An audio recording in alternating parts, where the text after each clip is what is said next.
Assalamualaikum warahmatullahi wabarakatuh. Selamat sore pemirsa TVRI Jambi dimanapun Anda berada. Senang sekali rasanya sore ini saya dapat kembali hadir menyapa Anda dalam program Rumah Demokrasi.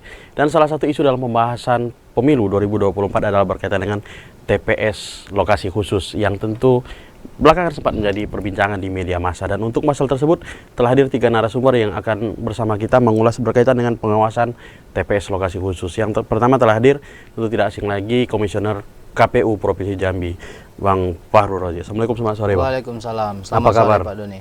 Alhamdulillah sehat ya. Baik, telah hadir juga bersama kita pimpinan Bawaslu Provinsi Jambi, Bung Adi Juniarman. Assalamualaikum, selamat sore Bang. Waalaikumsalam. Sehat? Alhamdulillah. Sehat ya, tetap semangat ya untuk pemilu 2024. Dan tentu tidak asing lagi peneliti dari Public Trust Institute Jambi, Bung Dr. Fahrudin. Assalamualaikum, selamat sore. Waalaikumsalam, sehat selalu. Masih tetap mengamati ya? Selalu. Memang harus ya gitu. Harus. Baik. Kemudian selama 60 menit ke depan kita akan berdialog dan berdiskusi berkaitan dengan pengawasan TPS lokasi khusus. Baik. Ini mesti KPU dulu nih. Ya, kita mesti dudukkan dulu nih, Bang. Sebenarnya ada yang mengatakan TPS khusus gitu ya. Ada yang mengatakan istilah TPS lokasi khusus. Nah, sebenarnya konsep TPS lokasi khusus ini apa sih sebenarnya, khususnya apa begitu? Ya, terima kasih Pak Doni. Jadi gini, kalau kita mengacu ke peraturan KPU nomor 7 tahun 2022 atas perubahan PKPU nomor 3 ya.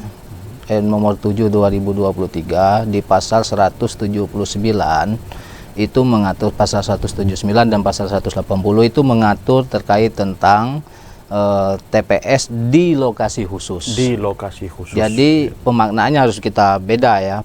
TPS khusus dengan TPS di lokasi khusus itu beda. Tapi TPS khusus itu ada memang? Sampai sekarang dalam regulasi kita Tidak belum ada. Belum ada. Yang ada diatur dalam PKPU tadi itu adalah TPS di lokasi khusus. Ya. Kenapa TPS di lokasi khusus? Ya, itu pertanyaannya kan. Pertanyaannya adalah kenapa ada TPS di lokasi khusus? Itu yang pertama, dalam pasal 179 dan 180 itu mengatur terkait tentang daftar pemilih atau orang yang masuk dalam daftar pemilih yang sudah kemarin ditetapkan baik itu secara berjenjang di kabupaten, provinsi, dan nasional, yang sudah masuk dalam daftar pemilih tetap, yang itu tidak bisa memilih di daerah asal. Tidak bisa memilih di daerah asal. Tidak bisa memilih di daerah asal yang terdaftar dalam DPT. Nah, jadi diakomodirlah di tempat di TPS lokasi khusus. Dalam PKPU tersebut juga diatur TPS yang di lokasi khusus itu apa-apa saja. Yang pertama lapas, pondok pesantren, sarana pendidikan ya. Terus daerah perkebunan, pertambangan gitu kan. Yang itu memang yang berpotensi masuk dalam, kalau istilah yang kita tahu ini, DPTB. Daftar pemilih tambahan. Kalau DPTB itu kan orang yang masuk dalam DPT, tapi dia pindah milih. Pindah memilih. Nah, dia masuk dalam kategori pindah memilih DPTB. Nah, di TPS di lokasi khusus ini kan mengantisipasi terkait tentang ketersediaan surat suara. Ya. Bayangkan kalau di lapas itu kita tidak ada lokasi khusus, TPS di lokasi khusus. Di mana kita nak nyari surat suara? Iya. Sementara satu TPS itu ketersediaan hanya 2%. Ya kan? Dari jumlah DPT. Ya. Sekarang kita punya data ada 10 TPS di lapas. Kalau di Jambi ini TPS lokasi khusus ada 21. Itu termasuk lapas, sarana pendidikan, kalau di Jambi itu ada 10 itu di kabupaten kota, kecuali Kerinci. Iya. Artinya ada 19 TPS di lapas. Seprovinsi Jambi. Satunya di sarana pendidikan, pondok pesantren Al-Fatah di Sarolangun. Pertimbangannya hanya di satu pondok pesantren dengan Jambi kan? Juga satunya banyak. Lagi adalah satu TPS di daerah perkebunan di Sarolangun. Di daerah Sarolangun. Nah, itu dia. Nah, apakah cuma pondok pesantren itu? Ya, dalam dan PKPU, termasuk perkebunan. Iya, dalam PKPU tersebut berdasarkan adanya usulan dari pejabat atau pihak yang berwenang. Oh, artinya ada usulan. Ada usulan, persetujuan juga. Kalau kita ujuk-ujuk, misalnya KPU contoh misalnya di Unja, kita sudah pernah melayangkan surat ke Unja maupun ke UIN untuk mendirikan TPS di lokasi khusus, dan itu ditolak. oleh pihak Unja. Oke. Itu ditolak. Nah, tugas PR besar kita adalah bagaimana nanti kami mencari pemilih-pemilih yang masuk dalam kategori DPTB nanti sama teman-teman Bawaslu. Iya. Memfasilitasi betul, surat suara. Nah, di lokasi khusus ini kan poinnya itu, poin positifnya adalah mengakomodir potensi pemilih DPTB itu bisa milih. Kalau itu tidak kita akomodir, pasti ini akan jadi menghilangkan hak orang untuk memilih dengan alasan ketersediaan logistik dan sebagainya. Iya, misal itu juga jadi pertanyaan. Dan misalnya itu sudah kita usulkan dengan beberapa kampus, dengan beberapa pondok pesantren, termasuk dengan perkebunan di daerah Kerinci, PLTA. Kita usulkan untuk pengajuan TPS di lokasi khusus di PLTA di Kabupaten Kerinci. Itu tidak tidak diterima karena dengan alasan nanti pada hari pemilihan, sebelum hari pemilihan, semua orang itu pada ini, kalau karyawan PLTA itu secara bergulir sekarang itu sudah banyak yang keluar. PLTA tuh sudah banyak yang keluar sampai hari H nanti, kebanyakan itu nanti tenaga kerja itu ada yang diliburkan, dan ada yang kebanyakan itu di daerah-daerah warga sekitar. Tapi itu kan satu satu perusahaan. Ya, itu salah satu perusahaan. Ada beberapa perusahaan juga di Tanjung Jabung Barat, Tanjung Jabung Timur. Kita sudah usulkan juga hal yang demikian. Secara prosedural dari 21 TPS yang sudah kita tetapkan ini, kita sudah prosedural dan sudah sesuai dengan mekanisme yang sudah diatur. Artinya catatannya penekanannya ini KPU tidak bisa secara ini untuk menetapkan TPS lokasi khusus. Tidak sewenang-wenangnya KPU langsung menetapkan di sini TPS lokasi khusus, di sini TPS loksus, ini di sini TPS khusus. Tidak, harus ada komunikasi yang punya wilayah. Misalnya dengan pondok pesantren, kalau pondok pesantren tidak mengizinkan, atau tidak mendisposisi lah. Artinya ada pengusulan dan ada persetujuan. Iya, seperti betul. Itu. Kita mengusulkan, awalnya kita juga harus berkoordinasi dengan pihak-pihak terkait. Termasuk yang itu tadi dengan kampus-kampus kita komunikasi. Kita buat surat, ternyata dengan alasan ABC, ya kita tidak bisa kita paksakan harus buat di situ TPS Luksus. Oke, baik. Gitu, Pak. Ini tantangan ini Bawaslu, Bang Ari. Di saat kita tadi kan membayangkan ini kan hanya di kawasan lembaga pemasyarakatan, dan kebanyakan mungkin masyarakat hari ini berpikir bola itu ada di KPU untuk menciptakan itu TPS lokasi khusus. Nah, tadi kan kita bicara ini pemilu 2024 yang diselenggarakan serentak. Pemilihan presiden, DPR RI, DPRD provinsi, dan DPRD kabupaten kota. Di beberapa tempat tadi, sarana pendidikan, kawasan pendidikan, perkebunan dan perusahaan, termasuk juga tadi dikatakan lembaga pemasyarakatan. Tapi LP clear ya, Bang Paul ya. Nah, tapi kita katakan tadi ada sarana pendidikan dan perusahaan-perusahaan itu. Oke, misalnya kalau untuk pemilu presiden semua punya hak yang sama. Ya. Tapi bagaimana jika misalnya kita turun, mungkin DPR RI, mungkin jika masih dalam satu provinsi. Tapi bagaimana jika arahnya sudah DPR provinsi hingga kabupaten? Ini kan berpotensi orang-orang akan kehilangan hak memilihnya. Bagaimana pengawasan itu akan disiapkan? Ya, jadi Bung Doni, bahwa Bawaslu dari tahun lalu, dari awal kalau tidak salah November 2022, pada saat mulai kawan-kawan KPU untuk menyiapkan gitu kan terkait TPS lokasi khusus ini, Bawaslu juga sudah menginstruksikan Bawaslu kabupaten kota untuk kemudian berkomunikasi dengan lembaga-lembaga terkait pemerintah, termasuk juga KPU, untuk pengajuan TPS lokasi khusus ini, begitu kan? Nah, itu sudah kita perintahkan kepada kabupaten kota. Nah, ini dalam rangka bagaimana Bawaslu memitigasi, mengidentifikasi dan memetakan apa saja potensi-potensi yang nanti kemudian akan kami anggap rawan pada suatu lokasi TPS, gitu kan? Nah, sehingga harapannya tentu pengawasan dan apa yang kami lakukan terhadap pengawasan TPS ini juga akan berbeda dengan TPS yang kami anggap rawan rendah atau rawan sedang. Sebenarnya apa kalau dari mapping sendiri yang dilakukan oleh Bawaslu Provinsi Jambi dan jajaran misalnya, sebenarnya apa sih titik rawan yang sepertinya paling dikhawatirkan di kawasan-kawasan yang mestinya kita keluar dalam konteks TPS lokasi khusus ya. Tapi dalam konteks sebenarnya ini selayaknya mestinya lokasi khusus nih. tapi ternyata tidak ditetapkan sebagai TPS lokasi khusus gitu. Nah, itulah kalau dalam sudut pandang kami bahwa TPS lokasi khusus ini penting dalam rangka bagaimana mengakomodir hak konstitusional masyarakat, jangan sampai tidak bisa ya digunakan karena alasan-alasan teknis dan administrasi ya. Nah, itu kemudian ya KPU dan diatur juga di PKPU 7 tahun 2022 bahwa ya ini dibuat gitu kan khusus ya salah satunya agar jangan ada nanti kan banyak nih kalau pengalaman yang lama itu tidak mau milih karena alasan jarak karena juga susah dan tidak akses dan seterusnya lah begitu kan sehingga mereka malas memilih. Nah, sehingga ini terobosan dan saya kira jemput bola atau terhadap persoalan ini sehingga solusinya salah satunya TPS lokasi khusus dibuat kawan-kawan KPU. Nah, tentu juga dengan adanya lokasi khusus ini kami dalam pemetaan pasti akan tentu banyak kerawanan gitu kan, karena misalkan di sarana pendidikan, terus di pondok pesantren dan tempat-tempat yang itu mungkin rawan konflik.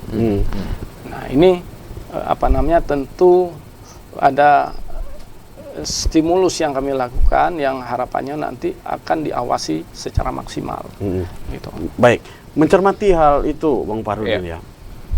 Satu sisi sebenarnya negara membuka peluang untuk dibentuk TPS lokasi khusus dengan pertimbangan yang kita pikir saya pikir kita hari ini juga harus apresiasi dengan KPU yang sudah menyiapkan peranti hukum untuk itu.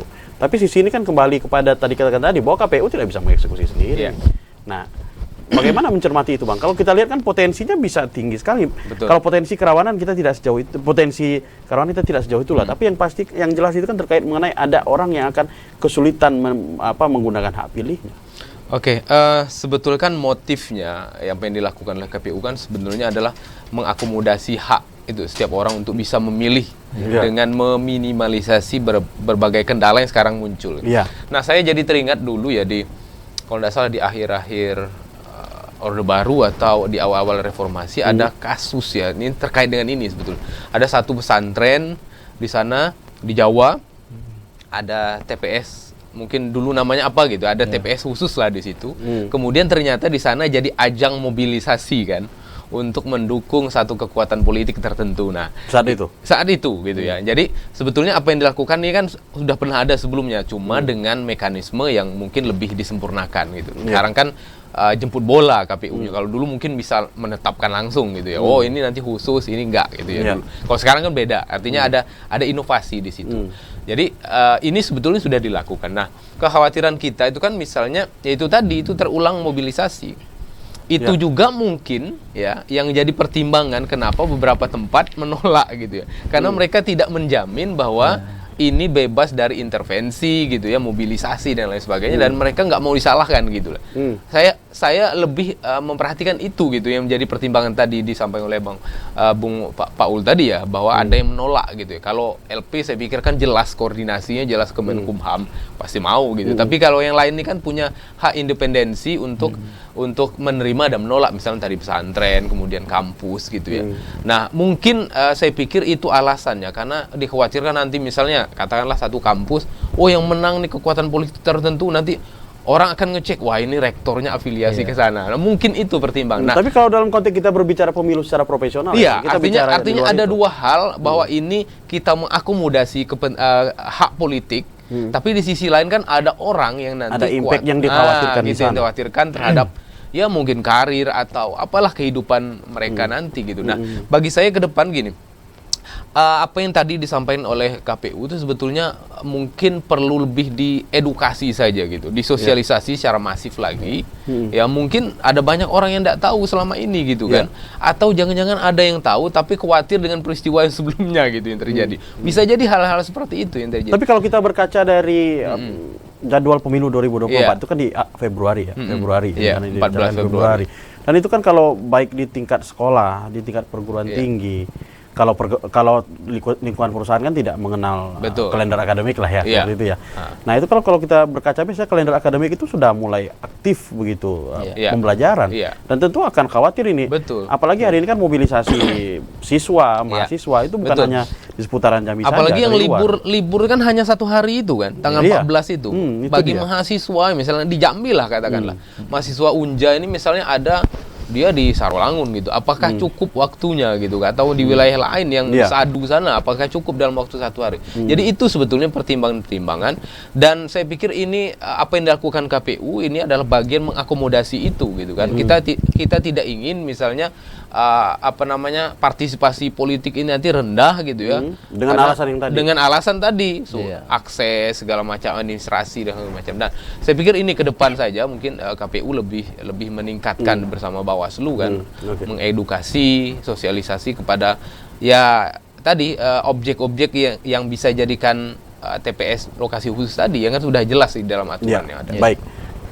Saya KPU lagi. KPU, Bang Paul, kalau kita berkaca dari sana kan ada sesuatu yang memang artinya kan kalau kita coba berdiri di sisi lain ya, di luar penyelenggara dan di luar institusi ya. Kita berada pada masyarakat pemilih ini. Masyarakat ini kan tidak semuanya sebenarnya, hampir masyarakat kita sekarang sudah cerdas menggunakan hak pilih. Artinya ada keinginan menggunakan hak pilih. Tapi kemudian terkendala dengan yang tadi misalnya. Nah, terkait mengenai kawasan yang tidak diciptakan lokasi TPS lokasi khusus gitu. Nah, itu apa jalan keluar dan solusi yang akan diambil oleh KPU? Tapi sebelum menjawab, kita tahan dulu. Pemirsa jangan kemana-mana karena Rumah Demokrasi akan kembali setelah pesan-pesan berikut ini.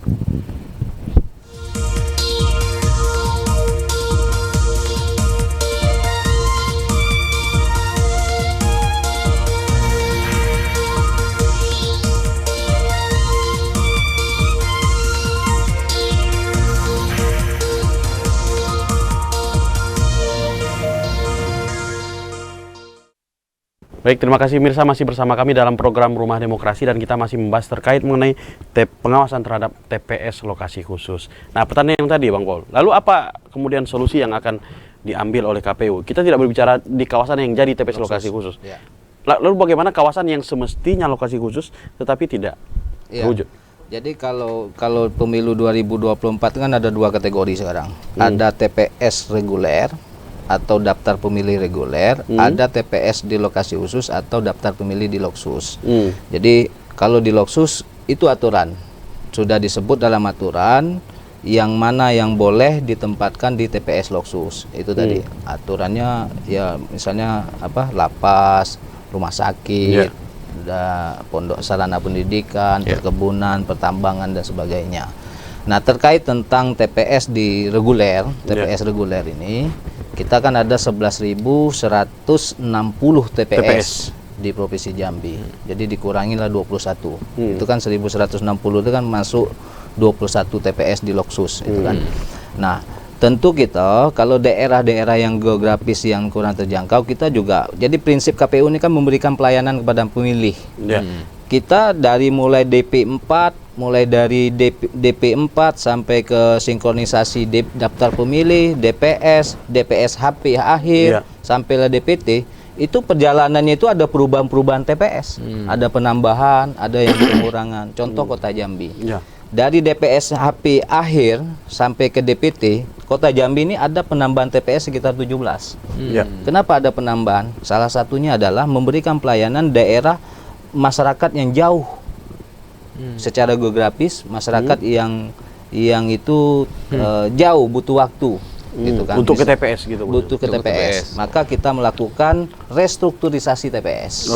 Maka 17 TPS ada penambahan di kota, termasuk salah satunya itu adalah kita di lapas loksus, yang tahanan di Polda, di Polres itu kan dimasukkan ke TPS loksus di lapas. Oh, di lapas. Itu tahanan Polda. Tahanan di Polda, tahanan yang di Polres, yang di Polsek.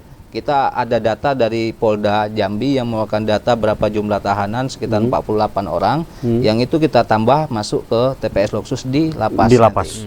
Nah, itulah kita memberikan pelayanan termasuk daerah-daerah kabupaten yang lain di mana daerah perbatasan misalnya, daerah perbatasan. Nanti dalam penempatan TPS kita ada titik koordinat nanti. Iya. Nanti kita akan memberikan titik koordinat 11.160 itu ada titik koordinat TPS, penempatan TPS. Salah satu misalnya yang menjadi perhatian kami nanti adalah daerah perbatasan.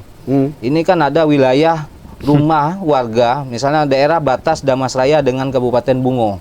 Itu ada yang domisilinya, penempatan wilayahnya itu di wilayah Damasraya. Secara de jure, jadi daftar pemilih ini kan mengatur kita fokusnya ke de jure.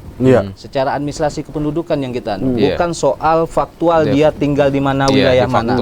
Nah, tapi untuk penempatan TPS tidak mungkin kita wilayahnya wilayah orang. Tentu nanti akan kita masukkan wilayahnya di Provinsi Jambi, tidak jauh-jauh. Kota Jambi dengan Muaro Jambi misalnya. Ada perumahan warga Kota Jambi itu yang wilayah administrasinya masuk Muaro Jambi. Dan tidak mungkin secara KTP de jure warga itu memiliki KTP Kota Jambi dan tidak mungkin kita tempatkan TPS di situ. Nah, tentu ini yang aspek-aspek hukumnya tetap kita perhatikan. Jangan nanti banyak lagi daerah perbatasan antar provinsi, antar kabupaten. Maka kami terus memberikan sesuai dengan slogan kami itu KPU melayani, benar-benar kami memaksimalkan memberikan pelayanan kepada pemilih maupun peserta pemilu juga nanti. Kita peserta pemilu maupun pemilih memberikan pelayanan yang terbaik sehingga mempermudah akses pemilih untuk datang ke TPS. Salah satu misalnya ya ini tadi juga dengan TPS di lokasi khusus. Kenapa TPS lokasi? Jadi TPS di lokasi khusus 4.154 pemilih, 21 TPS itu bukan berarti dia dapat 5 surat suara, tidak. Ini masuk dalam kategori istilahnya DPTB. Kalau Pilpres karena warga negara Indonesia. Semua sama. Tergantung nanti wilayah daerahnya. Kalau misalnya di Lapas Jambi ini ada 5 TPS. Di Lapas Jambi ini. 5 TPS ya. 5 TPS di Lapas Jambi ini. Nah, ada bisa dia milih nanti sesuai dengan ada yang bisa dapat 5 surat suara, ada yang dapat 4, ada yang dapat 3, ada yang dapat 2, ada yang dapat 1. Enggak semuanya orang Jambi ya. Tidak semuanya kan. Artinya terhadap yang lain itu mereka tidak memilih. 4.154 pemilih itu kita punya data. By name, by address, kita punya data semuanya. Mana warga, ada yang warga dari luar dari Jambi ada, dari Kalimantan, dari Papua, dari Sulawesi. Kita punya. Mempengaruhi rekap tidak kalau seperti itu? Misalnya ada yang hanya memilih 1, 2, 3, tidak ya? Itu tidak mempengaruhi rekap. Tentu nanti bagaimana nanti kita lagi menyusun PKPU tentang Tungsura. Nanti kan ini kan dalam proses pembahasan PKPU Tungsura, bagaimana mekanisme nanti sistem penghitungan dan rekapitulasi perolehan suara di TPS. Baik, Bang Ari, bicara juga tadi kan bicara daftar pemilih ya. Ini ujung-ujungnya di saat kita bicara TPS lokasi khusus ya kita bicara daftar pemilih gitu ya.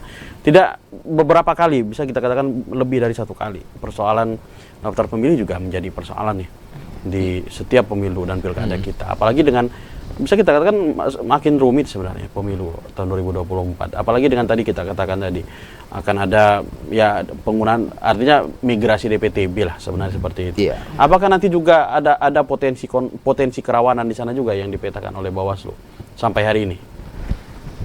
Nah, dalam hal hak milih yang disampaikan Bung Doni tadi tentu sangat besar gitu rawannya. Memang ini KPPS yang dalam ini pelaksana di TPS nanti memang harus benar-benar mengetahui gitu, apa itu DPT, apa DPTB, pemilih khusus. Nah, sehingga ini kaitannya dengan pemberian kertas suara. Nah, pengalaman kita 2019 kalau ada salah satu saja yang itu salah beri ya kan, itu dibuka kotak pun itu nggak ketemu gitu. Siapa yang memilihnya gitu. Apa yang dipilihnya kan nggak mungkin. Nah, selisih itu tentu nanti makanya itu nanti dalam hal kewenangan kami dan jajaran kami yang melakukan pengawasan di TPS itu ada pengawas TPS. Pengawas TPS tentu akan kami bekali bagaimana memang mempelototi gitu kan, dan mengetahui secara detail dan secara baik apa saja jenis-jenis pemilih dan apa yang harus menjadi yang boleh diberikan terhadap klasifikasi pemilih-pemilih tadi. Ada tidak potensi misalnya justru keberadaan DPTB ini juga justru dimanfaatkan oleh sebagian orang sebenarnya? Sangat mungkin, Bu Nuni, karena di situ kan nanti selain ada daftar DPT, pertama ada nama-namanya, itu kan. Nah, itu sangat potensi terjadi pelanggaran yang mencoblos atau yang datang itu bukan orang yang bersangkutan. Iya. Terus juga pemberian itu sangat mungkin di dalam gitu kan. Ya, yang terkurung di dalam, ya itu asumsi kita yang kayak TPS khusus kan kalau dulu sebelum nih kayak perusahaan kan itu sayang sekali dengan alasan kerja, padahal memang ada dalam pasal pidananya kalau perusahaan yang tidak memberikan waktu ya kan meliburkan atau memberikan mereka untuk ke TPS. Nah, tapi ini udah pemilih khusus, tentu juga bukan dengan adanya pemilih TPS lokasi khusus tidak ada potensi pelanggaran terjadi. Tapi sayangnya kalau kita lihat justru dengan adanya, bahkan tadi kalau berkaca dari keterangan KPU hanya satu sarana pendidikan. Ya selebihnya lembaga pemasyarakatan clear gitu ya. Tapi perkebunan, perusahaan dan sebagainya ternyata hanya sedikit yang menetapkan itu. Nah, ya itu tadi terkait tentu prosedur dan kewenangan juga terkait regulasi yang mengatur gitu kan. Memang begitu, nggak bisa kemudian mungkin kawan-kawan kami memaksakan. Ya kan, walaupun itu mungkin tingkat urgensinya tinggi harus dibentuk itu. Ketika proses itu tadi seperti yang tuan rumah tidak menginginkan, nah itu tidak bisa kita paksakan juga gitu kan. Nah, ini juga tidak bisa kita nafikan. Nah, sehingga tentu dari potensi seperti yang Pak Paul bilang tadi kan, perbatasan, nah itu yang sudah kami mitigasi dan lakukan pemetaan.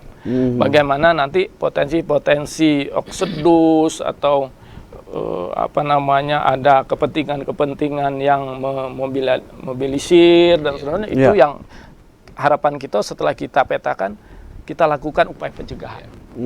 Sehingga memastikan bagaimana pada itu tidak terjadi, bukan kemudian kita lebih baik memadamkan daripada lebih baik mencegah daripada memadamkan gitu kan. Baik, saya ke Bang Farudin. Ada yang kadang pendapat ini ya, pandangan dan pendapat itu kan boleh saja ya, banyak dan berbeda.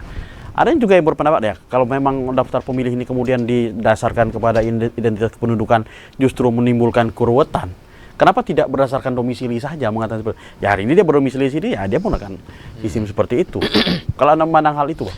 Lebih simpel katanya. Iya, bisa saja simpel, tapi kan pelaksanaan pemilu ini kan nanti gitu ya. Iya. Kan misalnya nanti tanggal 14 Februari dia menjamin dia tetap di situ gitu. Sehingga agak susah, memang lebih baik ya menggunakan basisnya tadi, de jure itu tadi kan, basisnya KTP. Secara hukum dia kependudukan lebih mana? Pas mau dimanapun ya nanti basisnya di situ aja, tinggal lihat kan. Gitu. Nah tadi sebetulnya kalau balik, ini kan sebetulnya adalah upaya penyelenggara ya KPU mengakomodasi berbagai masalah yang dulu terjadi dengan berbagai macam inovasi yang tadi disebutkan. Tetapi memang sekali lagi ini tentu tidak lepas dari celah-celah ini katakanlah pelanggaran gitu ya. Misalnya terkait dengan mobilisasi. Apalagi misalnya TPS berlokasi khusus ini kan ya terus terang kan rentan nih dari mobilisasi. Misalnya di LP lah. Ya, artinya khusus kan belum tentu mengenal semua masyarakat sekitar lah. Belum lagi kita bicara sosialisasi kepada mereka soal presiden, kemudian soal caleg yang akan dipilih ya. Belum lagi tadi balik soal intervensi. Mereka ini terkurung nih misalnya nih kan.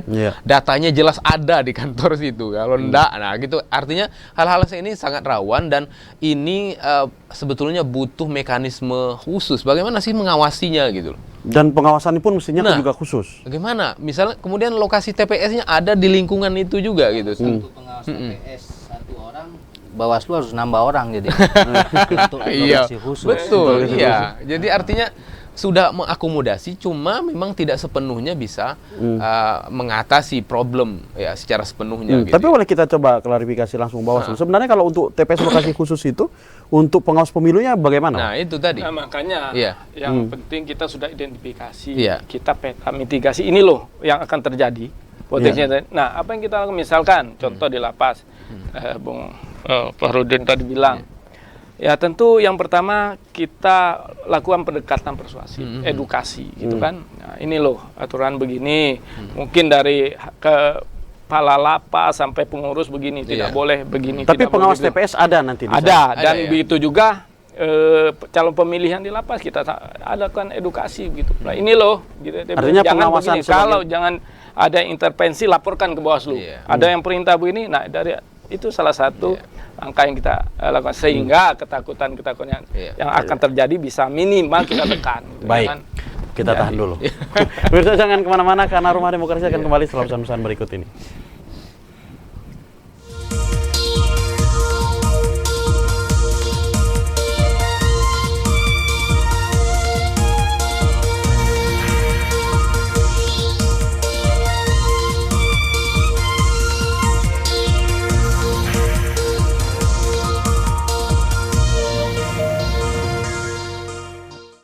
Terima kasih pemirsa, masih bersama kami dalam program Rumah Demokrasi dan kita masih membahas terkait mengenai pengawasan TPS lokasi khusus. Baik, ini saya ke pengamat dulu nih.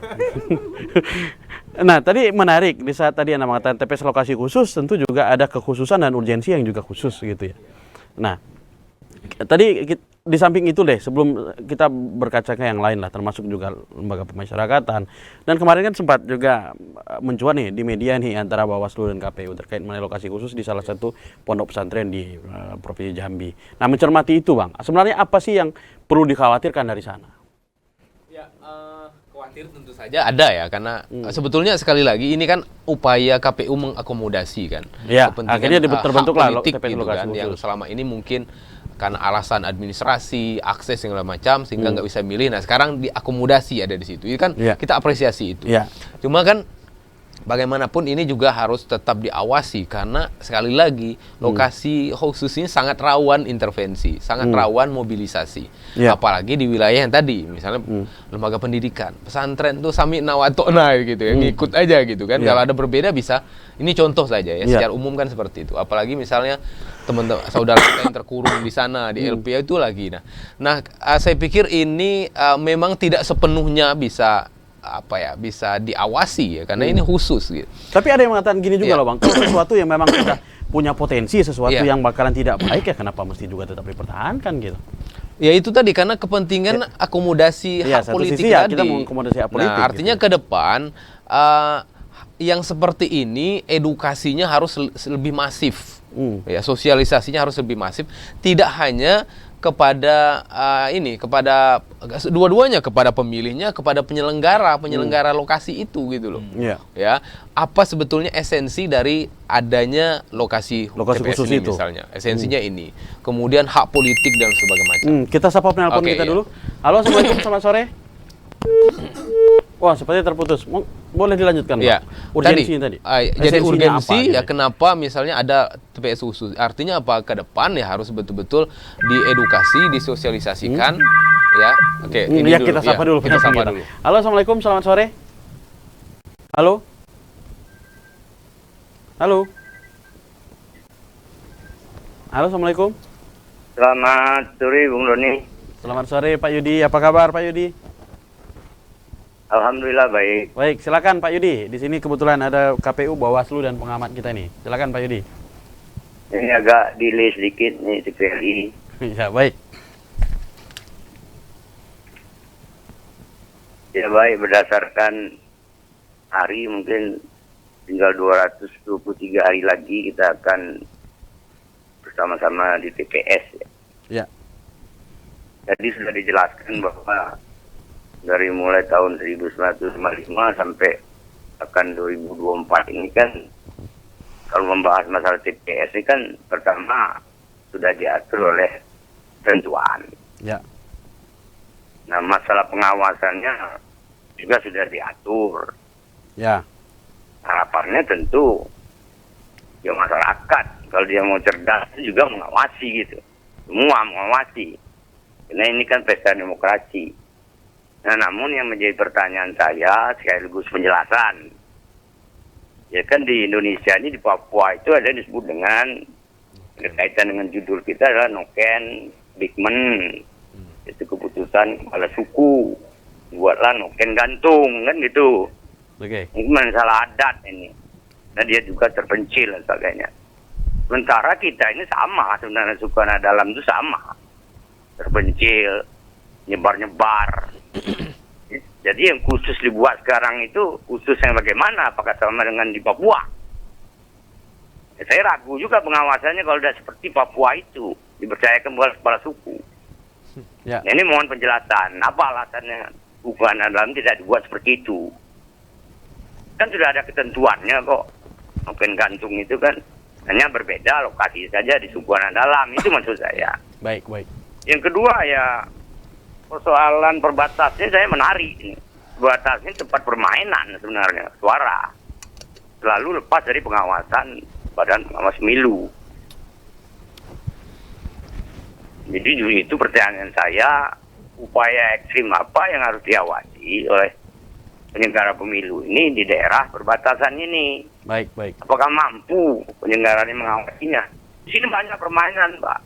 Apakah dibiarin saja di daerah perbatasan ini? Ya. Orang dari sana kan bisa memilih sini karena suara dibeli. Baik. Nah, bagaimana sistem pengawasan itu menurut saya? Saya dua pertanyaan itu yang penting. Mudah-mudahan ya seperti biasa lah, jangan sampai dibakar aja lah TPS itu menurut saya seperti kejadian di Kerinci gitu. Baik. Itu sudah fatal sekali pengawasannya. Terima kasih. Mohon maaf, wabillahi taufiq wal hidayah. Wassalamualaikum warahmatullahi wabarakatuh. Waalaikumsalam. Nah, berkaitan dengan pertanyaan Pak Yudi ini, mungkin saya ke KPU nih yang penting ini.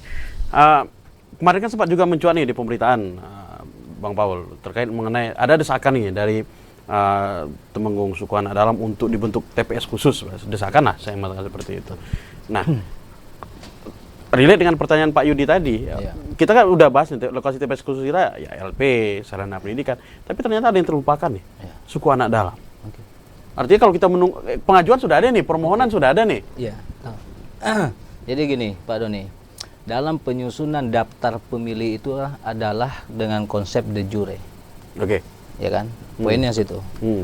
Nah, kita mendata, di Jambi ini suku anak dalam tuh lebih kurang 6.000. 6.000 ya? Lebih kurang ya? Lebih kurang, oke. Sewaktu proses kegiatan di Tebo dengan pimpinan Bawaslu RI, itu saya masih di Bawaslu Provinsi. Ya kan? Nah, saya lah yang menginisiasi untuk melakukan pertemuan dengan suku anak dalam untuk di Kabupaten Tebo itu. Nah, ternyata memang seprovinsi Jambi itu di Kabupaten Tebo di daerah Kecamatan Muara Tabir itu yang paling banyak warga suku anak dalam. Tapi dalam penyusunan daftar pemilih ini lagi-lagi konsep kita adalah de jure. Pertanyaannya kita adalah suku anak dalam itu apakah sudah banyak yang memiliki kependudukan? Dan itu kendala yang kita diskusikan, yang disampaikan oleh lembaga terkait, dalam hal ini adalah Dinas Dukcapil dalam proses pendataan. Beda halnya yang 4.154 pemilih yang di TPS Loksus secara de jure dia ada. Dia ada dan data BNBA, BNM, address-nya kita pegang. Ada di hampir banyak misalnya daerah-daerah provinsi yang lain lah. Tapi tidak dengan suku anak dalam. Jadi kalau suku anak dalam, ya ada TPS yang itu bukan masuk dalam TPS di lokasi khusus. Kita tempatkan di TPS reguler yang berdekatan dengan warga setempat. Gitu. Tapi warga suku anak dalam itu secara jujur dia sudah memiliki KTP. Tetap warga suku anak dalam yang punya memiliki KTP tadi. Yang sudah memiliki KTP itulah yang kita akomodir masuk dalam DPT. Apakah ada suku anak dalam yang kita akomodir dalam DPT? Ada. Ya. Kita sepanjang memiliki identitas kependudukan tadi. Sepanjang secara de jure dia ada memiliki KTP elektronik. Gitu kan. Nah, kalau persoalan jadi gini, beda halnya misalnya dengan Papua ya, sistemnya. Memang secara MK sudah diakuin itu kan. Secara sistem noken. Kalau Jambi kita tetap seperti apa yang diumum. Jadi warga suku anak dalam dengan warga biasa dengan kita itu sama. Prosesnya sama. Mulai dari proses sama, pencoblosannya secara langsung, umum, bebas, rahasia, jujur, adil, Dan sesuai status dengan sebagai azas. pemilih juga sama. Status sebagai pemilih sama. Baik. Bahkan dengan warga-warga yang biasa juga secara de jure yang kita akomodir. Ada yang kita temukan sudah puluhan tahun tinggal dan Di berdomisili, tapi secara de jure dia tidak punya. Ya. Maka tidak bisa kita akomodir dalam DPT. Baik. Gitu. Saya ke Bawaslu. Terkait ini Bang Ari, masih ada relate dengan yang tadi pertanyaan. Kita berbicara pemilu kan tidak hanya, tapi kita berbicara pemilu dalam konteks konsep ideal ya, Bang ya. Bahwa pemilu kan tidak hanya berbicara bagaimana hal-hal yang bersifat administratif saja, tapi ada hak konstitusional di sana yang memang dijamin oleh negara dan wajib juga dipenuhi oleh negara. Nah, terhadap yang tadi, artinya kan sebenarnya sudah terpetakan nih persoalannya suku anak dalam karena tidak memiliki identitas kependudukan. Lalu apa yang dilakukan? Begitu. Nah, Kan itu akhirnya menjadi pertanyaan, begitu. ya makanya dari saya sangat setuju, Pak siapa tadi? Pak Yudi. Pak Yudi, kalau sebagai masyarakat kita berpikiran begini, nah insya kualitas pemilu kita lebih. Karena memang secara formal yang mengawasi pemilu ini kan Bawaslu, tapi secara substansial, secara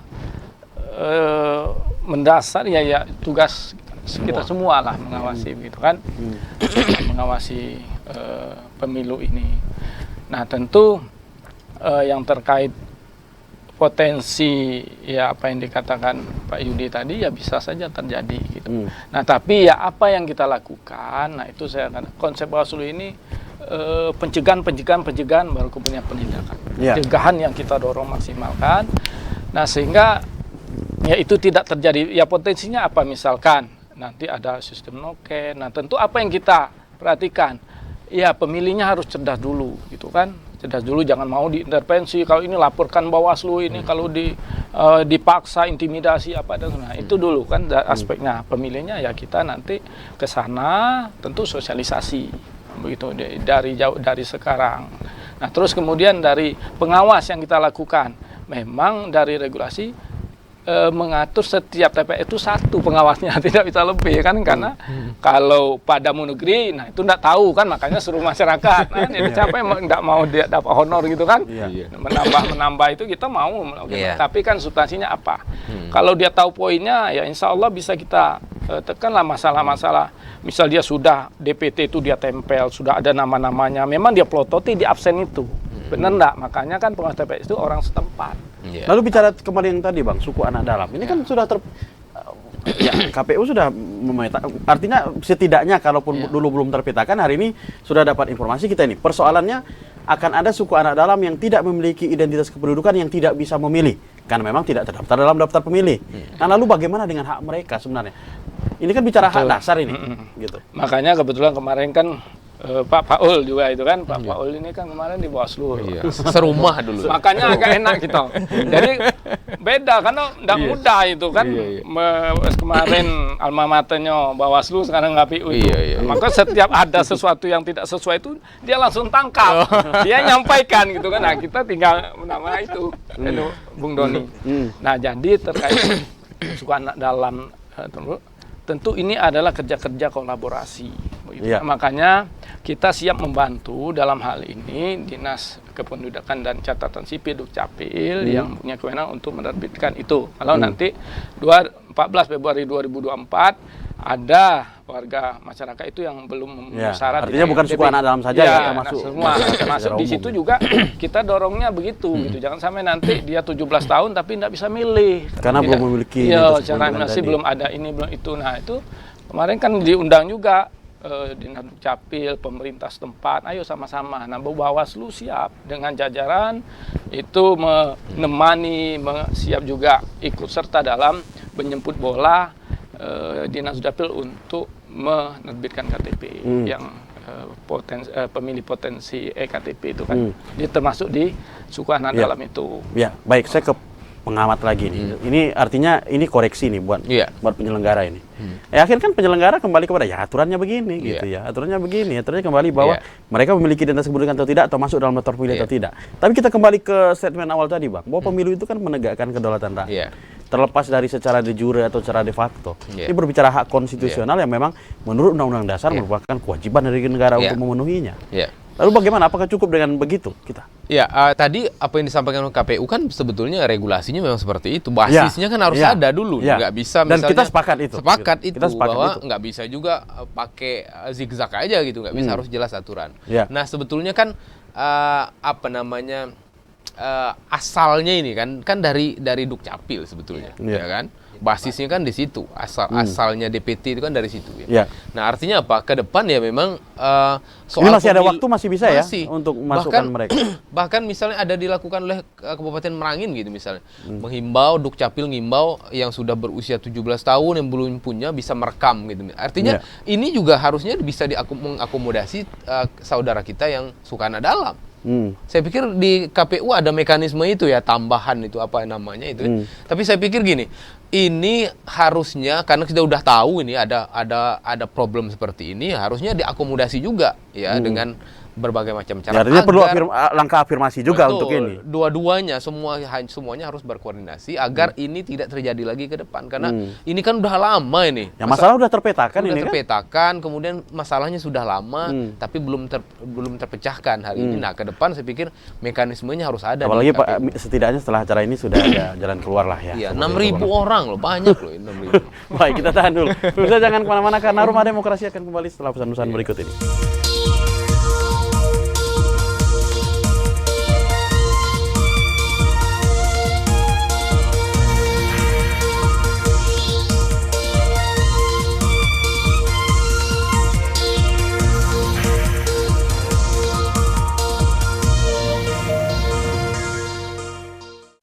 Baik, terima kasih pemirsa, masih bersama kami dalam program Rumah Demokrasi, dan sayang sekali kita telah sampai ke akhir acara kita pada hari ini. Mungkin menutup acara kita hari ini, closing statement Anda, Bung Parudin. Saya pikir yang kita bahas ini ya, TPS di lokasi khusus adalah upaya mengakomodasi hak politik warga yang terhambat dengan beberapa alasan ya. Tetapi bagaimanapun ini cukup rawan dan sama-sama kita awasi agar terlaksana dengan baik dan hak politik warga juga terakomodasi dengan baik. Saya pikir itu. Baik, Bawaslu, Bang Adi Juniarman. Bahwa pemilu bukan hanya pesta demokrasi, tapi pemilu bicara kepentingan bangsa, kepentingan kita semua untuk 5 tahun ke depan.